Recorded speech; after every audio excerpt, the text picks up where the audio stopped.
एकदा जर मराठा खवळला ना, माय आता बापाला नाही पण तुमच्या बापाला ऐकणार नाही मराठा पुन्हा. यांनी आता एक जी आर काढलाय बघा. जी आर असा आहे, मराठ्यांना पहिलीपासून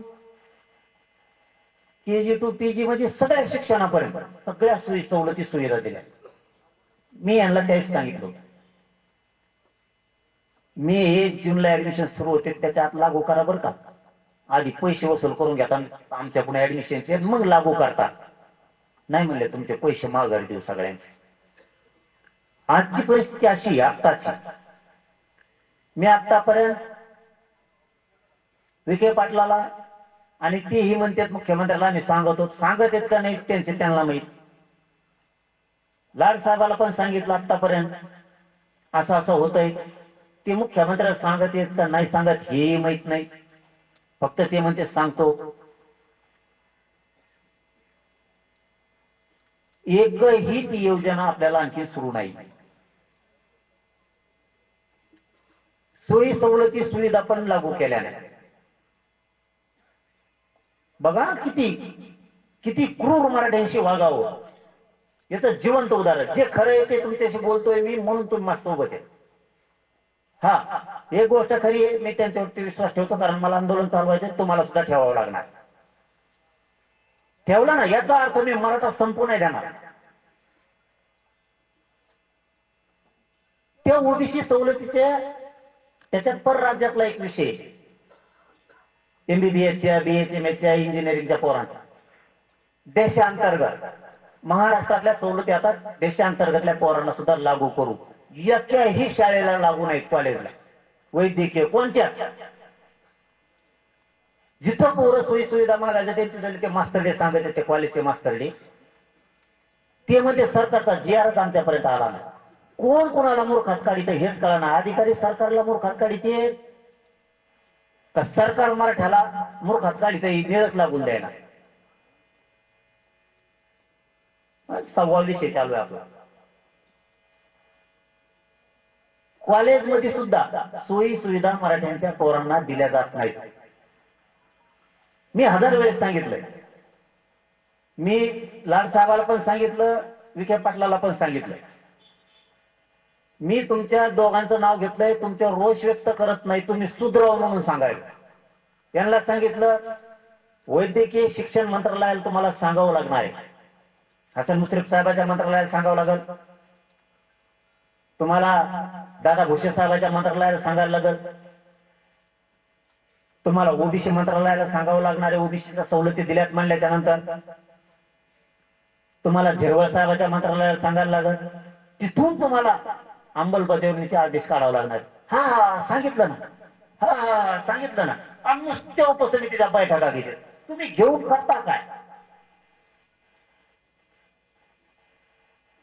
मराठ्यांनी सुद्धा तुम्ही सुद्धा याच्यातून शहाणा व्हा.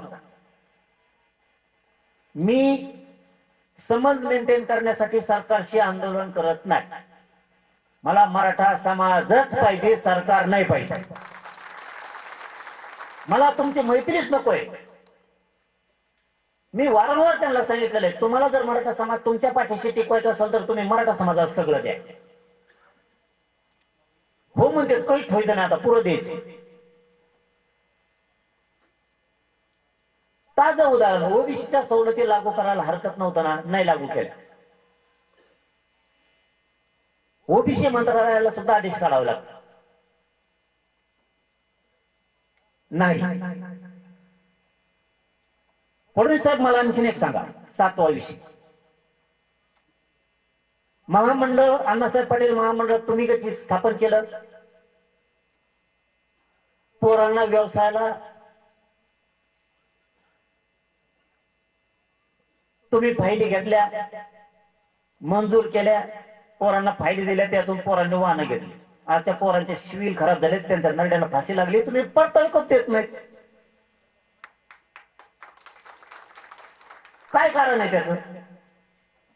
अण्णासाहेब पाटील विकास महामंडळातल्या राहिलेल्या पोरांचे तुम्ही परतावे का देत नाही?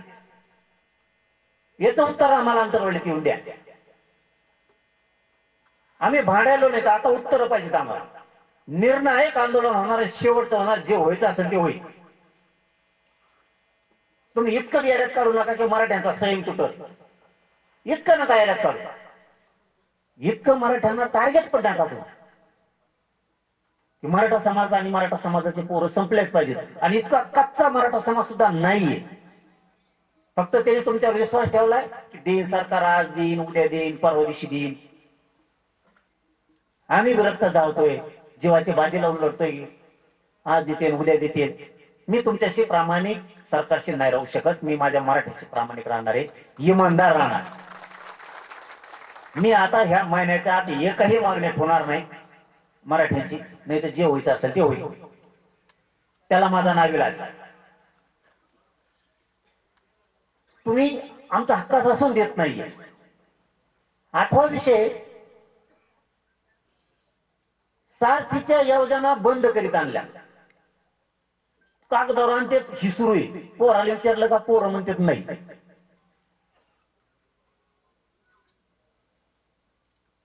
कशामुळे तुम्ही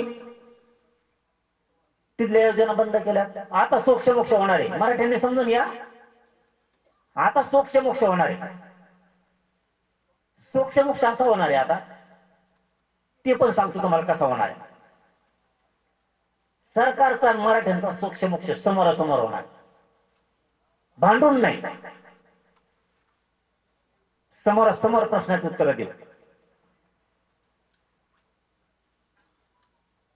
आपला 9वा मुद्दा सांगतो आणि सोक्ष मोक्ष कसं होणार आहे ते सांगतो तुम्हाला. आपण मराठा समाजासाठी स्वतंत्र मंत्रालय मागणी केली. मुख्यमंत्र्याचा 15 मिनिटाचा खेळ आहे. गोरगरीब मराठा समाजाचे अडीअडचणी सुटतील. प्रत्येक जिल्ह्याला कॅबिन राहील, त्याची उपजिल्हाधिकारी लेवलचा अधिकारी राहील. जिल्ह्यातल्या मराठ्यांचे मंत्रालयातले सगळे प्रश्न सुटतील. स्वतंत्र मंत्रालय स्थापन करायला याला अडचण काय? यांनी मला सांगितलं. मी नाव 29 ऑगस्टला सांगा, आज फक्त सांगितलेलं सांगता. मी सांगितलं मंत्रालय मराठ्यांसाठी स्थापन करा, कल्याण होईल. त्यातले एक जण लगेच सांगितलं मला फोन करून, ते म्हणले म्हणजे त्या 29 ऑगस्टला त्या मंत्र्यांचे 9 नाव सांगणार मी तुम्हाला. 9 ओबीसी मंत्री एकत्र आले आणि त्यांनी सांगितलं मराठ्याला मंत्रालय देऊ नका. बर मी विचारलं का?